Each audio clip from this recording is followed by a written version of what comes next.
Good evening. Welcome to the Bennington Select Board meeting for this fine evening of March 8th, 2021.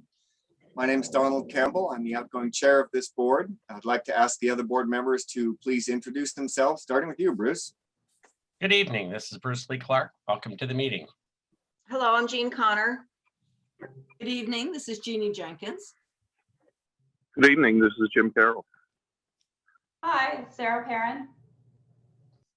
And also with us tonight, we have our town manager, Stuart Hurd, assistant town manager, Dan Monks. We have Nancy Lively taking minutes for us. Josh Boucher from Catamount TV is here. We have Megan Harrington from the Department of Health and Shannon Barsati, and very shortly we will introduce Stephanie Lane as well. Before we do that though, I need to read this one piece that the Vermont League of Cities and Towns recommends, which states that due to the COVID-19 pandemic state of emergency declared by Governor Scott and pursuant to Addendum 6, Executive Order 1-20 Act 92, this public body is authorized to meet electronically. There is no physical location to attend the meeting. However, the public may view it on CAT TV and call at 1-646-558-8656. I'm going to put this information up on the screen. So that's call 646-558-8656 and enter the meeting ID 891-558-4168. Now, if technology fails us, we will continue the meeting at a time and place to be determined, and all votes that are not unanimous will be done in roll call accordance with the law.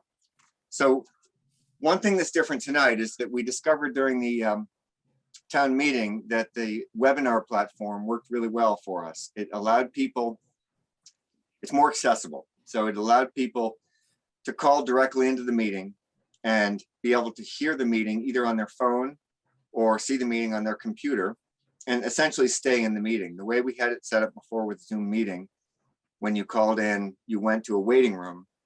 And when you're in that waiting room, you couldn't see or hear the meeting, which meant that you had to have the meeting on your television or whatever. So then there's this awkward period of time when with the lag, the 10-15 second lag, we're asking that person to unmute themselves and they're watching TV and they don't realize that they need to unmute themselves. So this way, participants can actually be in the meeting. They can raise their hand and they can be called on, and then they can be essentially stay in the meeting. So they can continue to hear the meeting as they like. So you can call in using the regular format. I showed you the number, this number 4 below, the same dial-in number, and then the individual meeting ID that changes with every meeting. Or you can use the Zoom link if you have a computer or have access to a computer or a smartphone. You can enter this link. It's too long to read, but it ends in the same meeting ID number. So this 891-555-84168 is the same as the meeting ID number down here. So for those of you that would prefer to join by computer, the first part of this link up until the J / will always be the same. And then the meeting ID will be slightly different. As always, the two best ways to really watch this are by watching CAT TV, channel 1085, or by viewing it on CAT TV, Facebook Live. And the problem with those two, of course, is that they're non-interactive. But you can watch on CAT TV or Facebook Live and still call in if you have something you want to say. So, sorry, this is a little bit tedious, but just last thing. If you are in the meeting and you want to be recognized by the moderator, I should say by the chair, you press *9, and that essentially raises your hand. We see a little hand icon that comes up with the telephone number. When you're prompted to speak, you'll have to unmute yourself by pressing *6 if you're on the telephone, or just press the unmute button if you're on a computer. And as always, please clearly state your name and residence before speaking, and we'll let you in that manner. Okay. So the first order of business tonight is a consent agenda, which includes the minutes of February 22nd, 2021, the warrants as circulated, and the liquor licenses. For the purposes of discussion, may I have a motion on this, please? So move. Thank you. Do I have a second? Second. Thank you, Jean. Okay, any discussion on the minutes or the warrants as circulated? If you haven't had a chance to ask Stuart your questions about those, now would be the time. And liquor licenses as well. I'd look for questions from the board. Not seeing any, I guess I would ask you to please unmute yourselves. And all in favor, please say aye. Aye. Any opposed or abstaining? Okay, great. So the consent agenda has gone through. Next, we're going to move on to public comment. And at this point, this is a time of the meeting that we welcome people to talk about things that are not on the agenda. We do ask people to keep their comments relatively short. And this is takes a little getting used to because it's a different platform. It'll be much easier in a few months when we've all had shots in the arms, and or who knows how long, but hopefully this year when we've all had shots in the arms and we can begin to think about in-person meetings again. But for now, we're doing this by computer. I see some attendees in our participants list, but I don't see anyone that has a hand up. And so I am going to do what we did last week, which is to, because the technology can be a little tricky, I'd like to go into our third agenda item, which is to welcome Megan Harrington to talk to us about COVID-19, but with the board's permission, if somebody does raise their hand in the next 5 or 10 minutes, I'd like to allow their comment to come in. So why don't we move to you, Megan, and thank you very much for being with us again tonight. I know you've been spending a lot of time with us recently, but it's really nice to get the information directly from you. So. Absolutely, time well spent. So thanks so much for having me. I'm Megan Harrington. I'm the district director with the Bennington Office of Local Health with the Vermont Department of Health. Right off the bat, I'd love to share some really promising numbers. I joined everyone 1 month ago today with some pretty startling case rates in Bennington County. As of February 8th, we were 58 cases per 100,000 in Bennington County. 2 weeks later, we were starting to see that trend go down to 28 out of 100,000. And I'm happy to report today that Bennington County is now at 22 per 100,000. So we're really seeing some great improvements and those numbers starting to decrease. I believe that it's adherence to precautions as well as a testament to the efficiency of the vaccine as well. So really excited to share those numbers. In terms of the vaccine, 23% of folks 16 plus in Bennington County have received at least 1 dose of the vaccine. And that is a little ahead of the state, which is at 21%. So that's about 63,000 people out of the whole state have completed their 2-dose series. Today we had a pretty big announcement. The next eligibility group opened up. So folks may have heard that folks 55 plus with specific high-risk medical conditions were eligible to make appointments today. So today alone, 8,300 appointments were made across the state, yes, for this group. And it's worth knowing that whenever we open up an age group or a new eligibility group, there is an appointment for everyone. So the way that the state has it worked out is that the number of folks who are eligible is the number of appointments that open up, and that's the amount of vaccine allocation that we have on hand. So it all matches very nicely together. The risks of the high-risk medical conditions that were identified, it's a pretty long list, but I'm sure folks will notice that there are some conditions that are missing that stand out. And while there's a lot of compelling reasons for expanding that list, the list itself is based on evidence of an increased risk of death associated with COVID-19. So the conditions you're seeing there are based on evidence from the CDC, and that's why we're using those specific conditions. At this time, those conditions include current cancer, chronic kidney disease, COPD, including emphysema and chronic bronchitis, heart disease, It does not include high blood pressure, immunocompromised, severe obesity, pregnancy, type 1 and type 2 diabetes, certain disabilities, and sickle cell disease. So the process for getting an appointment, if you meet this criteria, is actually a self-certification. So you will not need a doctor's note.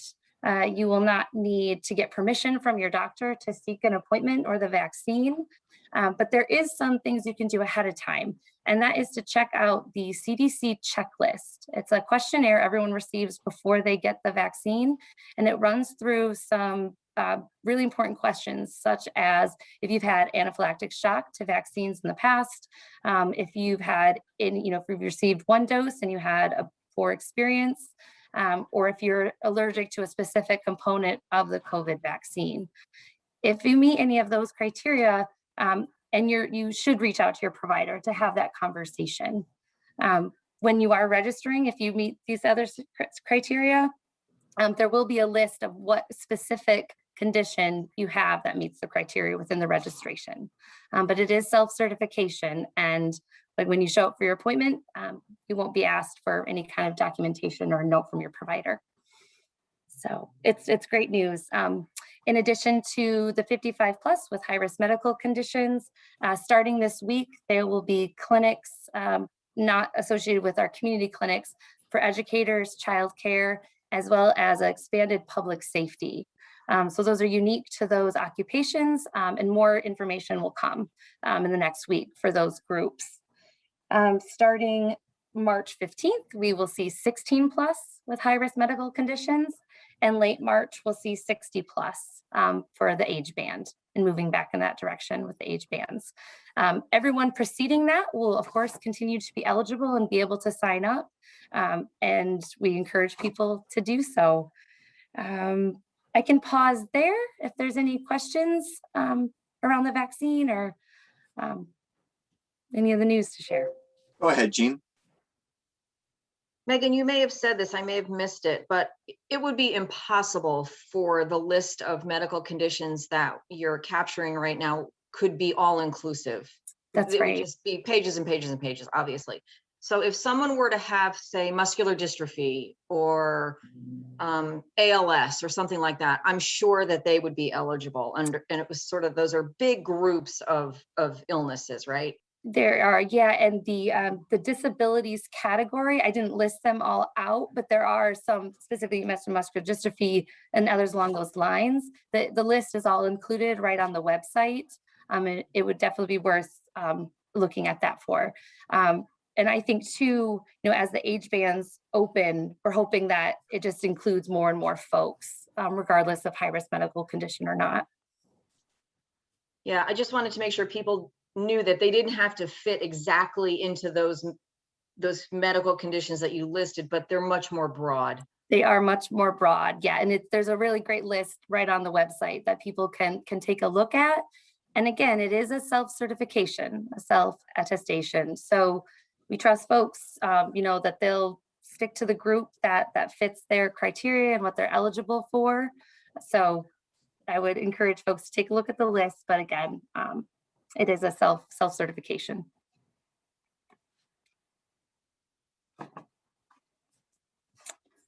I could share a little bit more too about the travel restrictions easing, which is great news as well. Yeah, vaccinated households are cleared to meet with other vaccinated households. So really great. You can start looking at gatherings included with those vaccinated household gatherings or vaccinated individuals. You can include one unvaccinated household as well. So we're starting to see some of those restrictions around gathering ease a little bit, which I think is good news for summer and spring. Megan, you mentioned that there are enough appointments for everybody in the age band. Does that take into account some sort of regional distribution, or people having to drive to Burlington and Montgomery and far-flung places to find a place where they can get their shots at this point? That's a really good question. And they're keeping a really close eye on the number of appointments filled at the clinic sites. And in some areas with pretty high populations, they're doing large mega clinics with the National Guard. to kind of ease, so that the allocation can stay in the regions. And then if they're seeing big surges in certain areas like Barrie and Burlington, they're bringing in the National Guard to do those bigger clinics. But luckily the distribution has worked well regionally, and we haven't heard of people having to travel too far. So people should sign right up, but there shouldn't be a stampede at this point. People should do it as soon as you can, but it's not too late, right? Absolutely. If you don't get on the phone at 8:30 on the Monday that your age band opens up, that's okay. There is an appointment for you. That's great. Yeah. That's great. Thank you. Anything else, Megan? I think that is all. I mean, I could go on and on, but I think that's all for tonight. I hope you'll join us in 2 weeks with as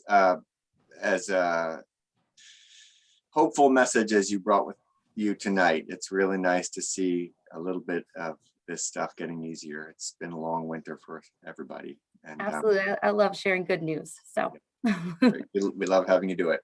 Thank you for joining us, Megan. We'll see you in a couple of weeks. Have a great night. Okay, Bye. great. So board members, I'm going to say that I'm looking at the attendees and the panelists. I don't see any hands up. So at this point, I'm going to close public comment. And we're going to move on to our next item, which is item number 4. And hopefully, Stephanie, you are able to unmute yourself and bring your video in. Great. All right. So we have with us tonight Shannon Barsotti and Stephanie Lane, 2 people that have been doing great things in this community. Pretty active individuals. So Shannon, would you like to frame this up for us, please? I'd be happy to. Good evening, everyone. So I'm just here to introduce Stephanie Lane from Shires Housing. She's also going to be joined by Peter Schneider from Efficiency Vermont. And so I don't know if he's able to get on to, here he is. So they're going to be talking today about a project that they're developing at the Willows Mobile Home Park for modular homes. And they intend to apply for community development funding. And the way that that works is that the town actually applies to community development funds, and then Shires is the subgrantee. So they need a resolution from the select board to approve of that application process and designate as the subgrantee.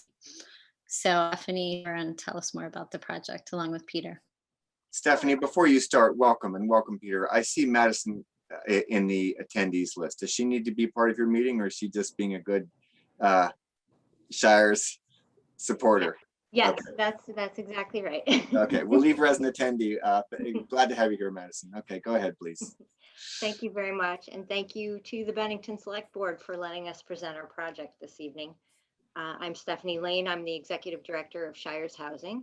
And with me tonight, I have Peter Schneider, and he is the Senior Consultant for Efficiency Vermont. So Peter and I have been working on this project for at least a couple of years now, trying to put the pieces together in a park that's been struggling for a long time. Just broadly, there are 4 units of housing, 4 mobile homes that have been abandoned, and the park is in dire need of some love. It needs some repairs. It needs some site work, some infrastructure, and we'd like to remove those 4 homes and replace them with zero energy modular homes instead. So as Shannon said, our request is for the select board's approval for Shires to apply for funds for a VCDP implementation grant specifically for the renovation at the Willows Mobile Home Park site. We'll be developing this in partnership with Peter and Efficiency Vermont, and utilizing a local contractor to do the fit up. I'm going to share my screen with you so you can just get a look at what I'm talking about. Let's see here. Bear with me.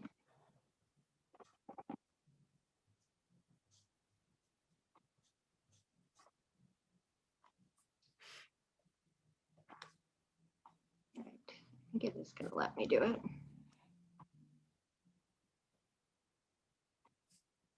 Yep. Okay. Sorry.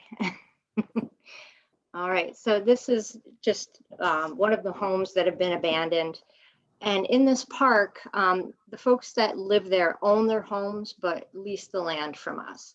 So we own the park, but they own the mobile homes. So they are, you know, some of them really can't afford the upkeep, some can't afford the taxes. And when that happens, they abandon.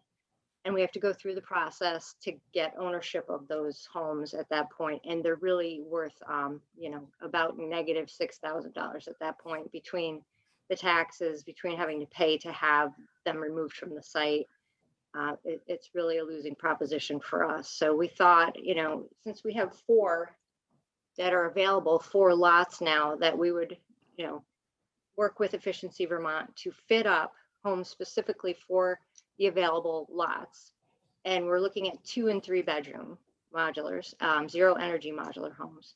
So they'll be super energy efficient, have air source heat pumps, have solar arrays on the roofs, and be extremely affordable for the resident. This is where the park is located. It's along Northside Drive. It's behind Pizza Hut. And most people kind of don't know it's there. And right now I'm kind of glad, because it really is in rough shape and really needs some work. We're hoping to also do the paving of the driveway with all of this, because it's needed it for a really long time, but without doing, you know, the infrastructure work, it made no sense. So, you know, this is an opportunity. We did get VHCB to grant us some housing revenue bond funds. And that really kicked us off, because we knew we had a committed source. So they've committed $285,000 to the project, and as well as $15,000 to assist the individual homeowners who are already there. So we're going to offer a mini grant program for them. As you'll see as we go through, here's a big, not a very good picture of the overview of the site, and the ones in red are the proposed sites for replacement. And there are still homes on the sites right now. This would be the entrance right here. So you'd have Pizza Hut here, and I think Dunkin' Donuts is still over here. And it's just a big circle. So everybody kind of, you know, it's an oddly formed mobile home park. The setup would not be probably what I would have chosen, but we really can't change the makeup of it. So, you know, we're going to do what we can to improve it at this point. There's another one of the homes. So as I said, 4 0 energy modulars to be provided by KBS Homes. We had looked at Vermont's initially, and the pricing is just too high for us to be able to do this. And we found, with much research with Peter's help, that the KBS Homes performed just about as well as the Vermont homes, and they're more affordable.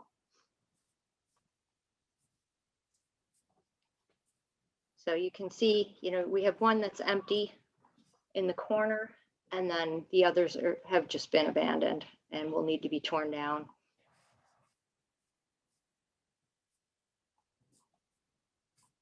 That's just the basic layouts for the 2 and 3 bedroom 0 energy modulars. And there's a picture of one getting placed on its new foundation, being delivered.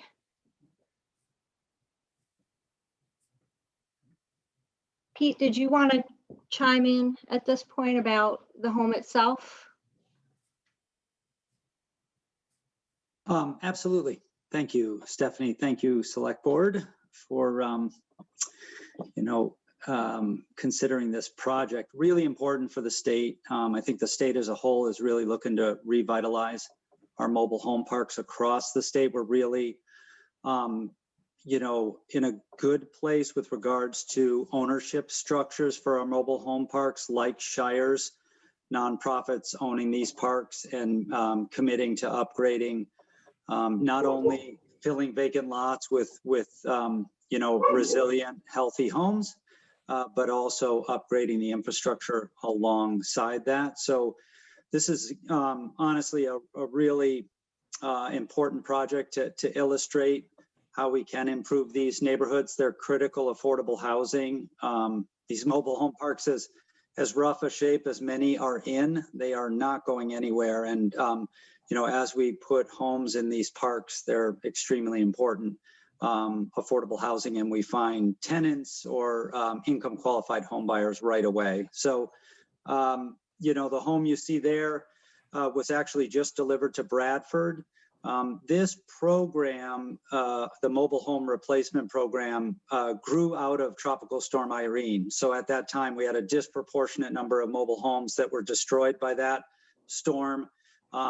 It led to looking for a better alternative, a more resilient, more durable home, energy efficient as well, that could replace these homes. And so since that time, well, we've delivered about 150 of these homes across the state, both into mobile home parks and on private land for income qualified home buyers, and also just as we'd be doing in this case, as low income rental units. So the home you see there exceeds today's energy code and building code for the state.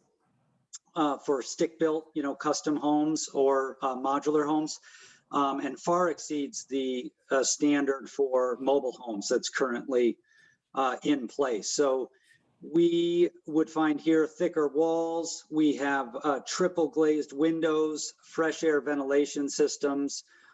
As Stephanie noted, we use heat pumps throughout. So heat pumps for heating and cooling, as well as heat pumps for the hot water system. And they're really resilient homes.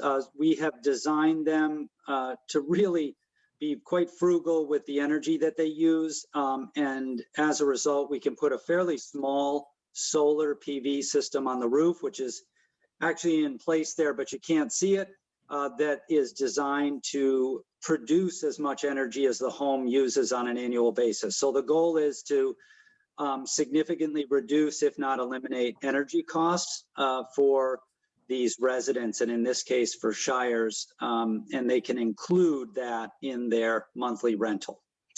Other than that, the only difference between this home and the homes that are going into Shires, we have one 2-box home.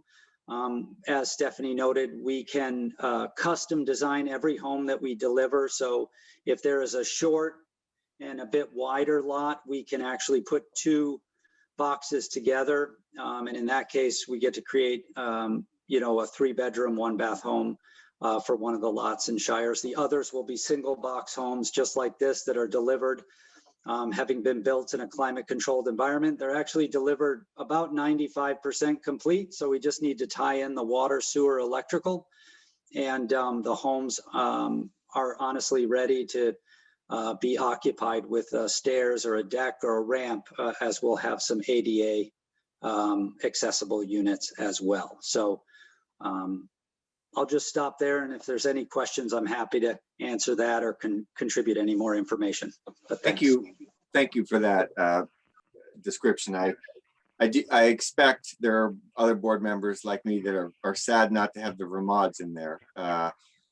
And I would love to know a little bit more about KBS Builders and sort of what's that company profile like. Sure. Really too bad not to be able to use the Vermods. I hope there was a big delta that made it worthwhile. But after you answer that, I'll take questions from the board. And I see your hand up, Jim Carroll. But let's let me get an answer to that first, and then we'll move to you. Happy to. In regards to Vermont, we honestly still work with them on a daily basis. They're delivering a lot of homes as part of our program and initiative. They are a small modular factory. So back when Stephanie and I started working together to fill these 4 lots and begin looking at a more comprehensive revitalization of this park, we were really interested in trying to bring in other modular builders. So Vermont is in a position where they can build about 30 homes per year in their factory in Wilder, Vermont. Our current demand far exceeds that. So we were in a position of having to bring in other partners. And we're actually working with several modular home builders. KBS Homes, they're based in South Paris, Maine. Several decades of experience there. They've been building high performance, zero energy homes for the better part of the last decade. So they actually have quite a bit of experience with it. And they were a willing partner that really can turn around projects quickly. They build their homes in about 2 weeks.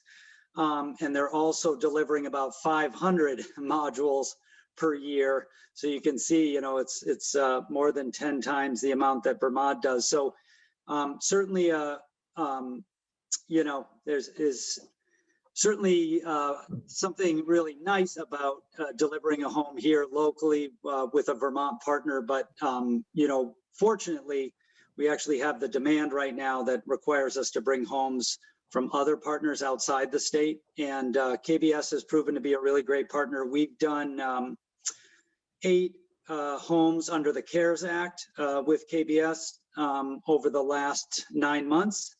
And honestly, have really refined the product and the process, and really feel confident moving forward with them. And but we're also going to see Vermont homes delivered elsewhere at the same time into Vermont to income qualified buyers. So while they may not be coming to Bennington, we're still definitely strongly supporting their efforts as well. Great. Thank you for that comprehensive answer. Jim Carroll, go ahead, please. Thank you, Mr. Chairman. This is a question for Peter or Stephanie or even Stu. When I was a lister for the town of Bennington, I remember that people who purchased mobile homes, within the first several years of the purchase, the value declined dramatically. And I wonder if with Governor Shumlin's requirement that mobile homes be actually put on a foundation, if the value changes and if the dramatic decline is stanched. That's a really great question. Stephanie, do you want me to take that? Yes, please. Yep. So really great point you're making. So what's interesting about our mobile home code is that it is a federally mandated code under HUD. And unfortunately, it's about 30 years old, to be honest. And remarkably, back in 2009, they actually updated one part of the code to require installation standards. All the standards prior to that just reflected what was done in the factory. And then it was really up to the installers how they installed those homes in the field. So in 2009, they approved some installation standards that in an area like Vermont that requires and needs frost protected foundations that you tie a home into, that, you know, installers would need to meet those requirements. Basically, they needed to be factory approved by the manufacturer. Those were not implemented until just a couple years ago in Vermont because we don't have we don't have an entity in Vermont that oversees manufactured housing, mobile homes. So we do now see that homes are getting installed on frost protected slabs primarily with manufactured homes. They still sit on their steel chassis or their trailer, but they are placed on frost protected slabs. Some are installed on piers, and it significantly improves the longevity of the home. If you can imagine, we've all seen sidewalks and how those buckle, you know, and you'll have, you know, the lip sticking up on this one and the next one, and they're all, after a couple of years, they're often really out of whack in regards to how they're all sitting. And that is how we installed manufactured homes for a long time on basically slabs. They call them rad slabs, but not frost protected. And they could move on a seasonal basis with the frost. And that impacted the homes as well in regards to how doors, windows operated, air leakage, opening up seams and cracks as these homes shifted. So today we're seeing far more durable and resilient foundations under these homes. Time will tell with regards to whether we see these homes holding value over a longer period of time. I think another item with regards to value that we're hoping is with these Vermont and KBS homes, these what we are calling zero energy modular homes. These are just homes built to the local standards instead of that federally preemptive HUD standard that's 30 years old. These are built to and actually exceed the local codes that were just passed last year. And so we have a home that's, sort of built with today's building science, today's ventilation and energy efficiency standards. And we believe, and we've seen this with some resales of these products, that these do hold their value over time. Very good. Thank you.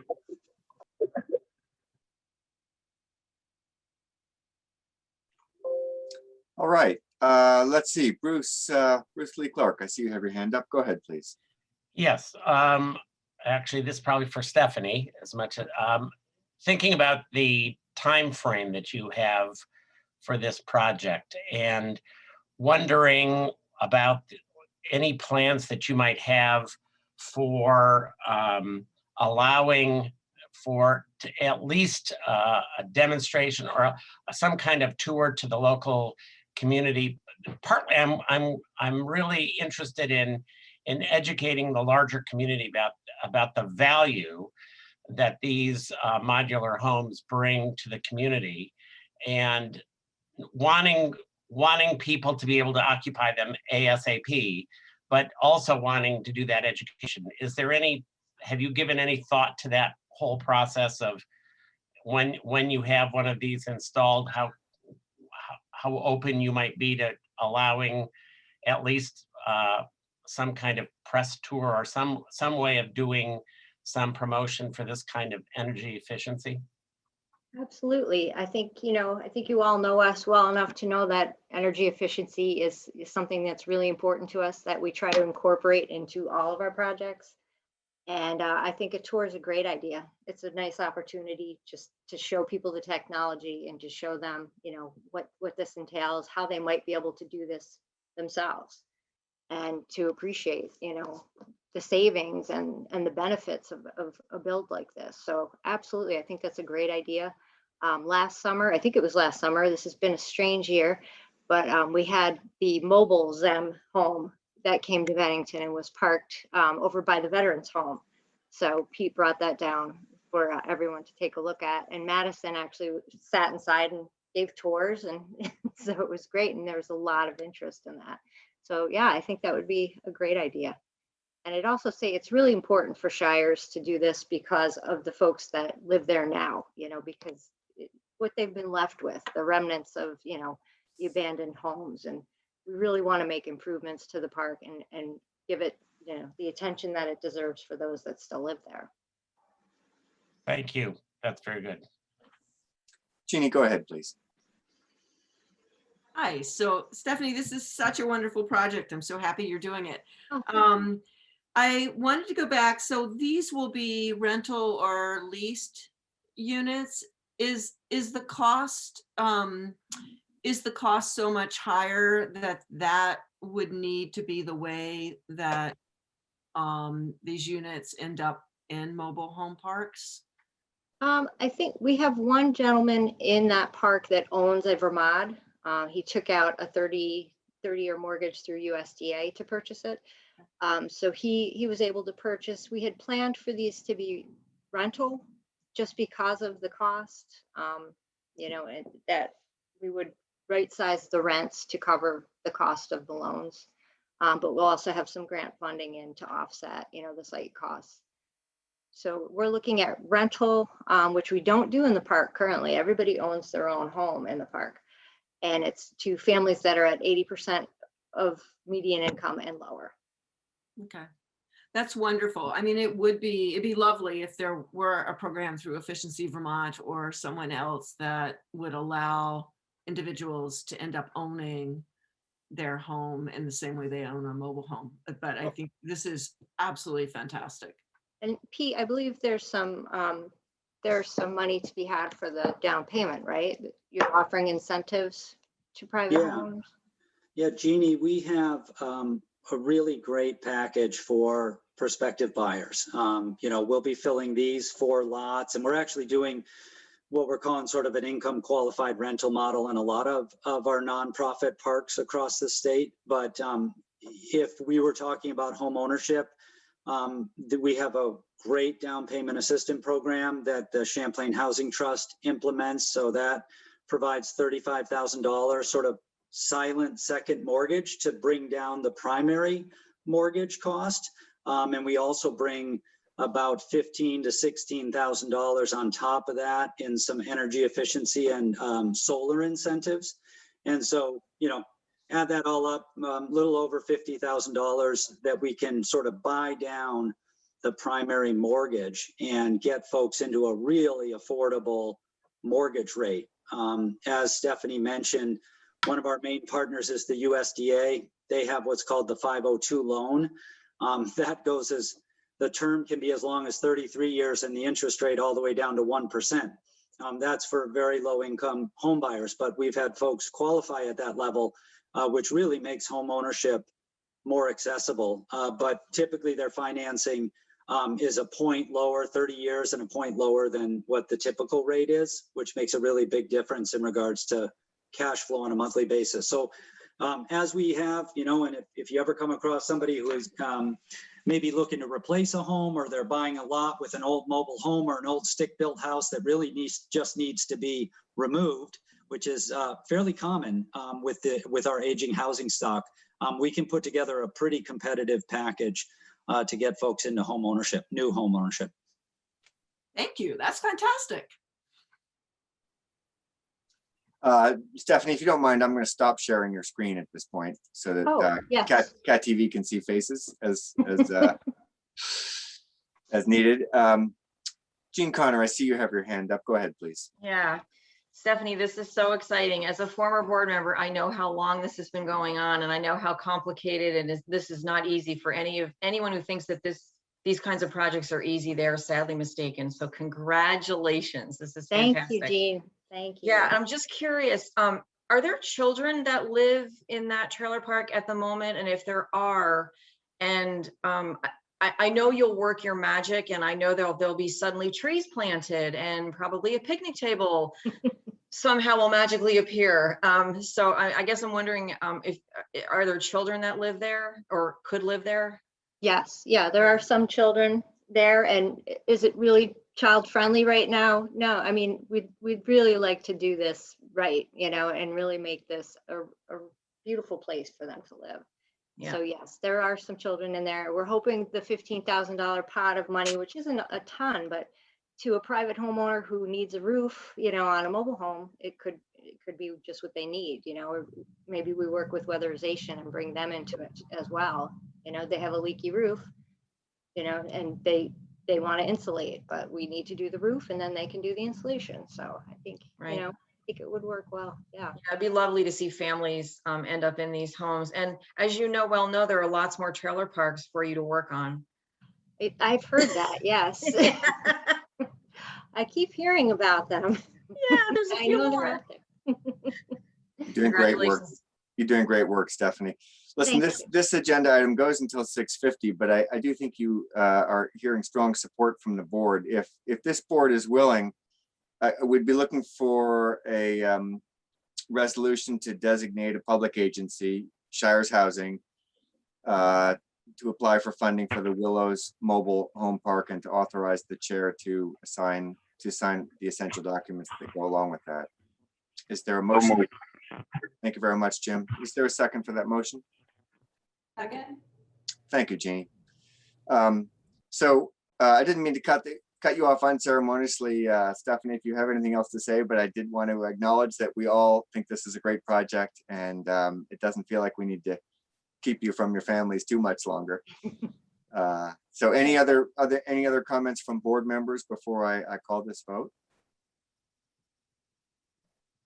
All right.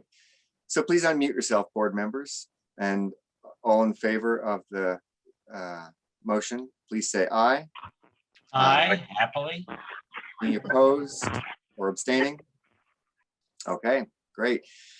Well, Stephanie and Peter, thank you very much. We really appreciate you bringing this great project to us. Please bring more. Sorry to press you on the Vermonts. I get it. They're only making 30 a year. Maybe we can get a few down here at some point, but I'm really glad that you're doing this work, and thank you so much for joining us tonight. Thank you so much for your support. We appreciate it. Yeah, thank you as well from Efficiency Vermont. Have a great evening. All Have a right. great you night. too. We'll let you let yourselves out. Let's see. So we're going to move on to our next Agenda item number 5. This is the community policing update. We actually have third readings of traffic enforcement and the response to mental health crisis. At our last meeting, we had a number of kind of late breaking improvements that were done. And I think it was felt that we needed maybe to take one more pass at it. Bruce, so would you like to take it from here, please? Sure. Well, I have before me both blank and the corrected copy in relationship to the second reading. I thought it made it easier to read, essentially. Yes. And there are really just a couple of items, particularly, can I say, in response to some community responses that we got since the last meeting.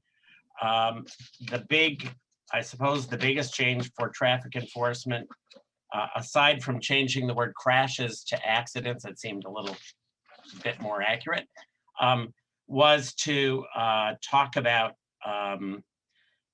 conscientiously enforcing all operating vehicle under the influence laws, rather than taking aggressive action. I think that's a better word change. And I know that the committee was wondering about that language when we were looking at it. And we also I went back and listened to our concerns about taking a zero tolerance policy towards, and rather I think what we mean is that it's taken with the highest level of seriousness. And that I think is an improvement of language. With that, we would need somebody to move it and somebody to second it. And then we've got, if anybody has comments. So I would say for the purposes of board conversation, could I have a motion on this, please? I would move its adoption. Okay. Sarah, go ahead, please. I will second that adoption. Thank you very much. I wasn't sure if you had a question or, yeah. Okay, so we have a motion on the floor. We have it seconded. Any further board discussion on traffic enforcement? We'll do the same thing here for responding to persons with a mental health crisis next. Go ahead, Jeannie. I think this is really a great policy now. I really like the changes that were made. I think it makes it a much stronger policy. So thank you. You're welcome. Yeah, thanks for taking the time for this. And thanks to all the people that gave you input, including your committee. Yep. Other board comments? All right, if not, I think on the traffic enforcement policy, I would ask you to please unmute yourselves. And all in favor, please say aye. Aye. Aye. Any opposed or abstaining? Okay, next, Bruce, responding to persons experiencing a mental health crisis. Okay. And we gave credit last time to all of the drafters of this, of both of these. And rather than task Nancy to try to do that all over again. The changes under responding to persons experiencing a mental health crisis primarily deal with basically adding to the definition of mental health crisis with the terms grief, being specific about that, and suicidal behaviors, which ends up being apparently the way to talk about it. So that's all I have. Again, for the purposes of discussion, could I have a motion on this, please? I would move its adoption. Oh, And sorry, Sarah Sarah. seconds it. All I'll right, let Sarah do it. Sarah's going to move this. We'll have you second it, Bruce. Sure. So motion's on the floor. It's been seconded. Any board discussion about this, about these? Should I actually make that motion? We have a, yes, go ahead. Okay, so I'd like to make motion to accept responding to persons experiencing a mental health crisis, to accept that. And I'll officially second that. Thank you. So do I hear any further conversation from the board at this point? let me just add one more thing, because I did get an email from one of the committee members this afternoon. And he, Al Bashevkin had indicated he didn't think, he hadn't realized how hard it is to do policy in this kind of a situation. And, you know, I want to remind everybody in the community that this is a process. And we will, like all policy, we learn from our experience. And so we will learn, and the police will learn from their experience as we go forward. And eventually, as these are enacted, and I'm assuming there will be at some point a revision of this. Great point, So, Bruce. And let's not- not be paralyzed by trying to get the absolute perfection, right? Let's get something on the ground. Jeannie Jenkins, go ahead, please. All right, well, and that does make me think about the policy that's coming up next on collaboration, and that is this Wednesday. And I totally don't want to stop the forward movement on this policy, but that policy probably should be referenced in this policy up at the top. But I do think right. for individuals who feel like this work is not done, which I think is probably all of us, that this is going to be an evolving area, that the policy discussion this Wednesday is very, very much on target for this. So, but it's a good policy. Absolutely. And Jeannie, I agree with you 100%. In fact, this policy is the name of this policy is referenced in the other one, the beginning draft of the other one. So it should be in both places. If the maker agrees, we can take that as a friendly amendment. If you would like to do that. I think that's helpful. Okay.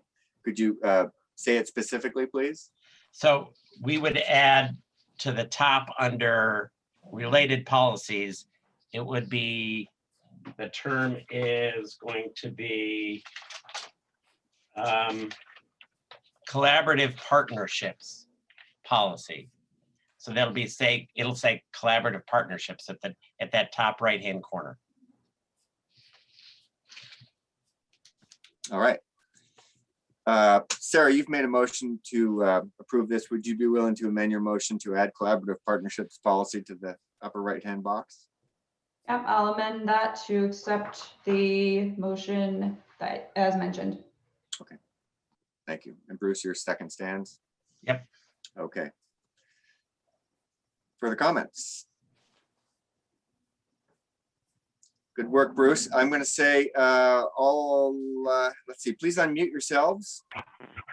And all in favor of responding to persons experiencing a mental health crisis policy, please say aye. Aye. Aye. Any opposed or abstaining? Okay.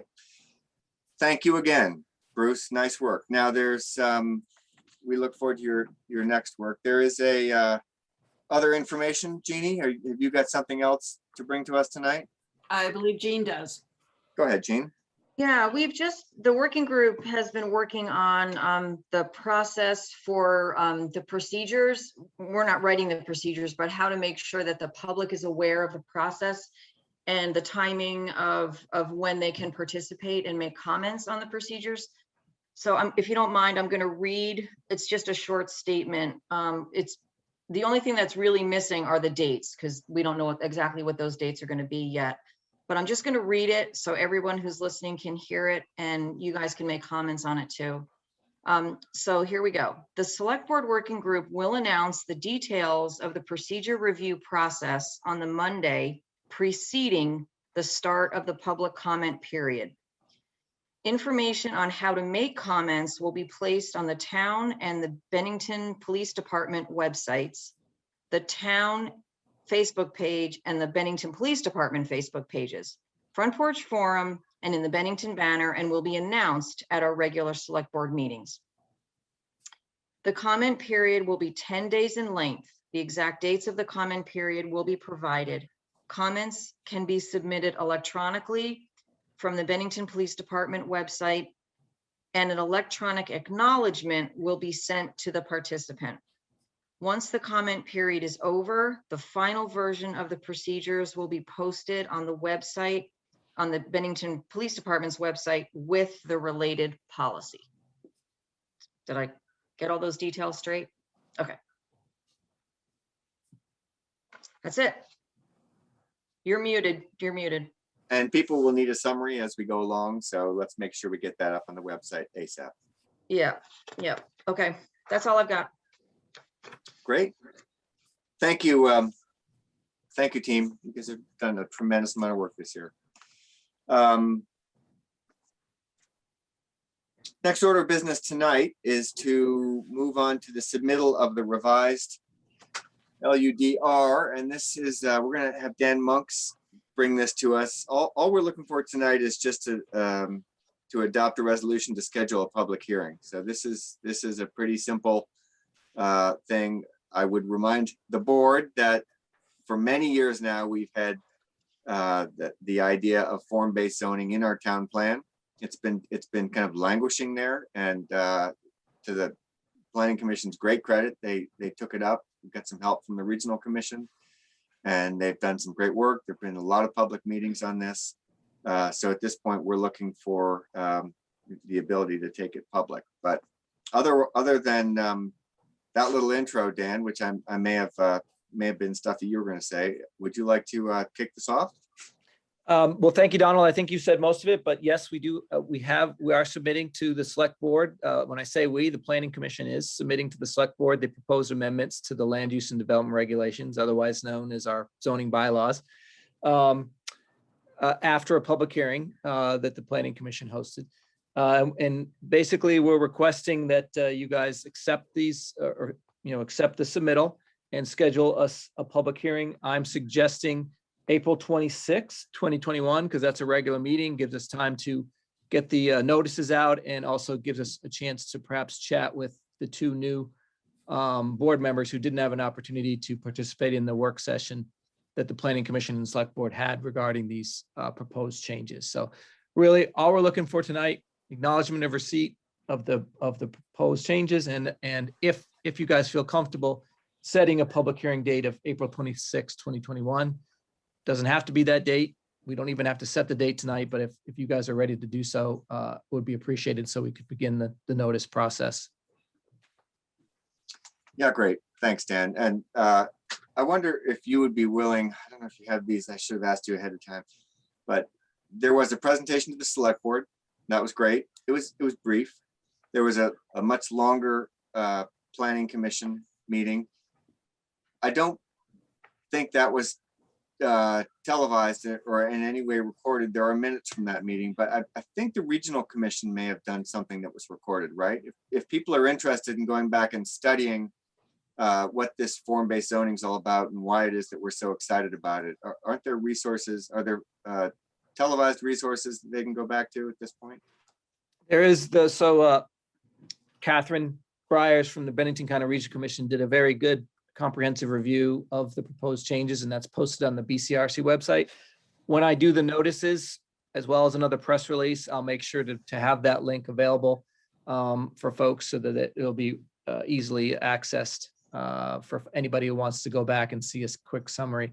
What I'll probably do is update that link to go to the summary that Catherine did at the Planning Commission's public hearing, which is the latest and greatest, and she did a very comprehensive review of the changes. I think very effective if you really want to know what those changes are.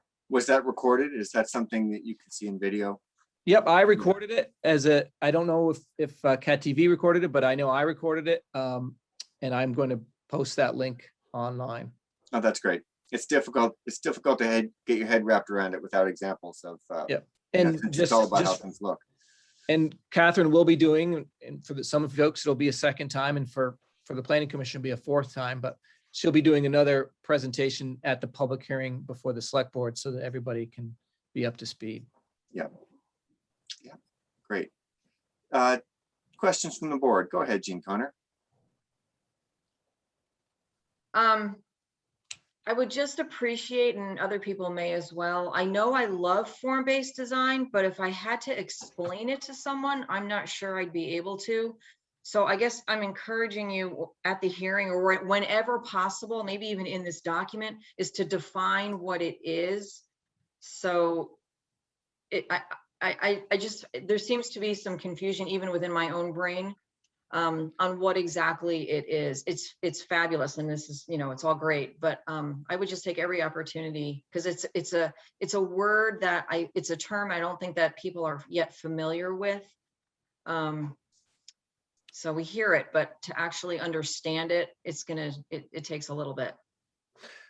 So thank you, Jean. We do start out all of our meetings with a comprehensive review of the regulations, including a description and definition of what form-based standards are. So that's going to be in all of the presentations that are currently online, as well as the ones that will be posted. And also we'll do that again at the beginning of the select board meeting. Fantastic. Fantastic. I didn't know if it could be added to the definitions section in this, or if that's inappropriate. I have no idea, but. It takes a little while to get one's head wrapped around it. There's no question about it. I think one of the brilliant things that the Planning Commission decided to do was to really make it a town center form-based design area. So it's really, we're not doing the entire town zoning over. We're taking the downtown area, the core area, and seeing how it works. So it really great level of trying to do some things in a new way and be a little bit more progressive about things, but not necessarily changing everything all at once. So I'm really excited about it. I think the Planning Commission has done a great job about it. I would love to get this on the calendar. I don't know, how would the board feel about adopting a resolution to schedule a public hearing on April 26th? I would do that. Thank you, Bruce. Do I have In a as second? much as you're not going to be here to chair it. No, but I might be here to from the peanut gallery. I certainly hope so. So, but that would be my motion, and to, what is it, receive the. You can acknowledge receipt. Let's do that. I will also, as a part of that motion, acknowledge the receipt of this document. And simultaneously set a public hearing for Set a public hearing for April 26th, 2021. Great. I would second that. Thank you, Jeannie. All right. So any further discussion from the board on this time frame? If not, I would say please unmute yourselves. And all in favor, please say aye. Aye. Any opposed or abstaining? No, that's great, Dan. Okay, so we look forward to that. Please. Thank you very much. Send our thanks to the Planning Commission. I know they've worked really hard on this, and we'll see where it goes. And don't forget Catherine at BCRC did most of the work. Right, that's right. She does a lot of heavy Absolutely. lifting. She's a very unsung hero. We need to sing about the regional commission a little bit more. Great. Okay, so next item on our agenda is the manager's report. Stuart, what have you got for us tonight? Well, I've just got one action item for you. UCS is planning to sponsor, hopefully, an event that will be outdoors. It is the 2021 Superhero 5K and Kids Dash. It's scheduled for November 6th. And they are requesting a closure of Main Street from Benmont Avenue to Branch and Gage Street from Bradford Street to Safford. They have already spoken to the police department. It's already been arranged. We do need the board's approval to do this. The road would be closed probably just before the races kick off, which is about 9 a.m. and be reopened as soon as the races are concluded. So we don't know what that time is exactly, but the police will be very much involved. So I'm looking for a motion to close the streets as requested for the duration of the event. Okay, so November 6th feels like a long way away, but Bruce, do you have a motion or a question? I have a question or a comment. So let's do the motion first, so I can. All right. Well, I'd look for a motion to close the streets as requested. I make a motion to close the streets as requested. Thank you, Sarah. Do I have a second? A second. Thank you, Jean. Okay, board discussion. Go ahead, please, Bruce. Sure. The policy committee just worked on the special events policy, which you all haven't seen yet, but you will be way before November 6th. And the chief has a copy of it. And I'm just hoping that when we're doing this kind of thing, that I read this very carefully, and it does appear that it will comply very nicely with what was drafted. So just giving everybody a heads up that there will be a process. Maybe not for this one, but it's great that a lot of those habits are already there. That's all I wanted to say. Yeah, it's a good point, Bruce. Thank you for that. And it's good that everybody kind of keeps in mind that we are bringing a little bit more order to that request process. Okay, any other board discussion? If not, I would ask you to unmute yourselves.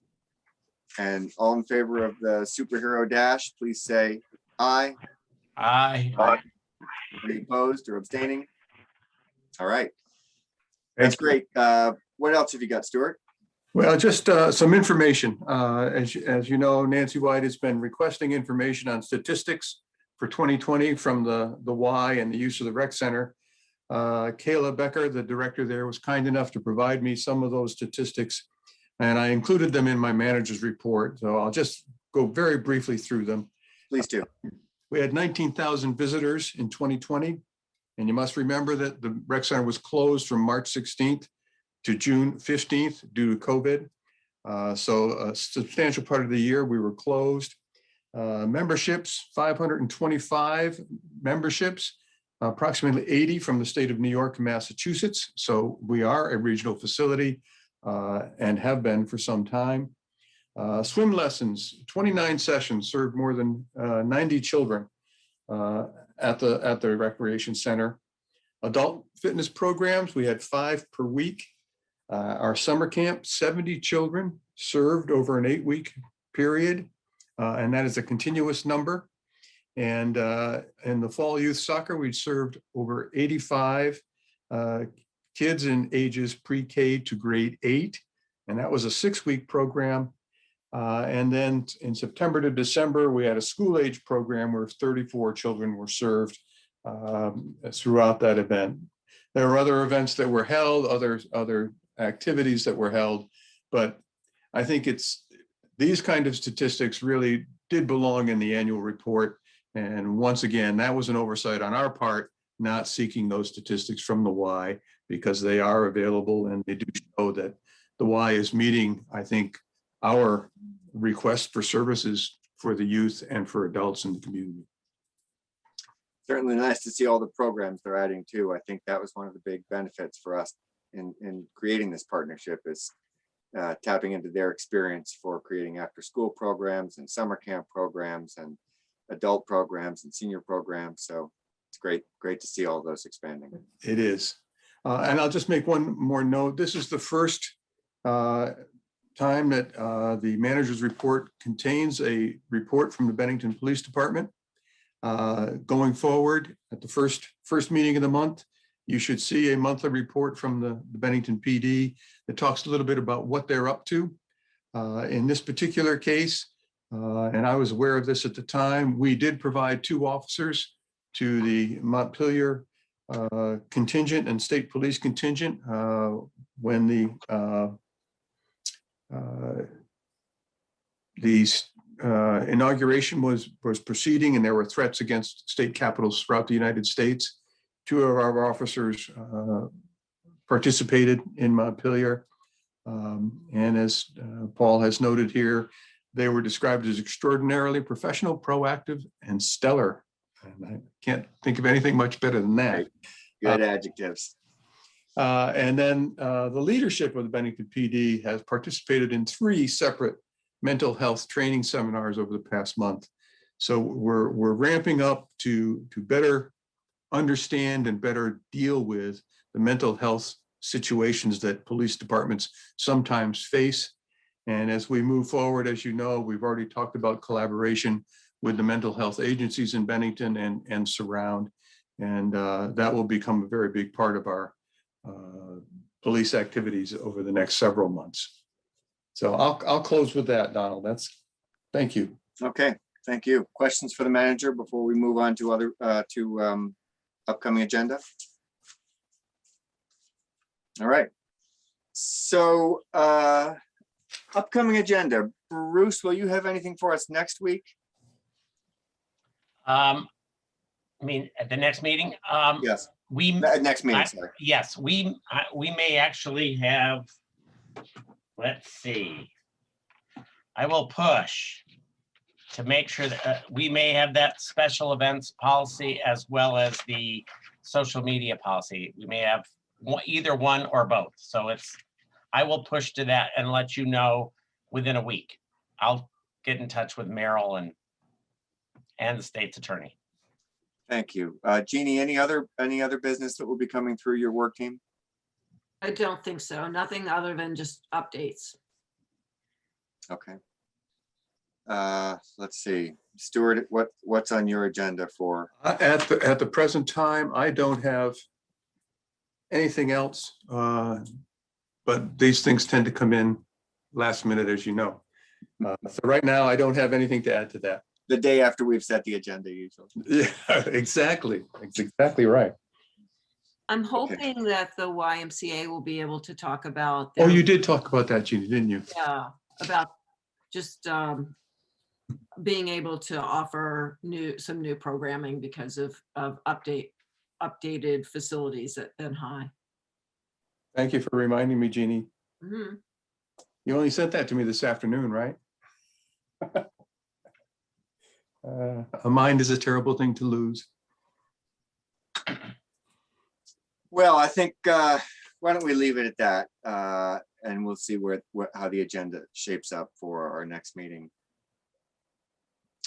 Other business, I usually try to shut up, but I would just be remiss if I didn't thank our town clerk and her assistant for running a great election. I know that voter turnout was low, but we'd like to, of course, congratulate Jim Carroll for being reelected, Tom Haley, and Gary Corey for stepping up and being willing to serve on the select board.